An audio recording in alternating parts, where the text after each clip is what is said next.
চাঁপাইনবাবগঞ্জ যেখানে বরাবরের মতোই আমরা অবহেলিত, যেখানে তেলের বরাদ্দ অন্য জেলাগুলোতে অনেক দেখতে পাচ্ছি, কিন্তু আমাদের এই উত্তরবঙ্গের এই চাঁপাইনবাবগঞ্জ জেলার এই তেলের বরাদ্দ অনেকটাই কম।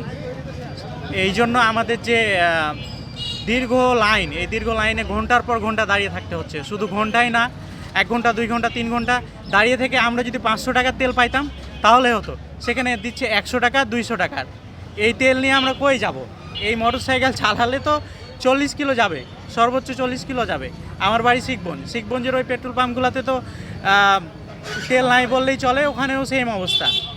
ফজরের সময় লাইন ধরতে হয়, 5-6 ঘন্টা দাঁড়িয়ে থাকতে হয়, তারপরে 200 টাকার তেল পাওয়া যায়। আমরা খুব ভোগান্তিতে আছি, সকাল থেকে লাইন ধরে আমরা তেল পাচ্ছি না। 1.5-2 ঘন্টা থেকে আমরা সিরিয়াল ধরে আছি, অথচ আমাদের মন্ত্রী বলতেছে কোনো তেলের সংকট নাই, অথচ আমরা চাঁপাইনবাবগঞ্জে কোনো পাম্পে যে তেল পাচ্ছি না। যদিও পাচ্ছি তবে 200 টাকার তেল দিচ্ছে। 1 ঘন্টা 2 ঘন্টা গাড়ি চালার পরে আমরা বড় বিপদে আছি, কিন্তু আমাদের মাননীয় মন্ত্রী বলতেছে যে না, তেলের কোনো সংকট নাই।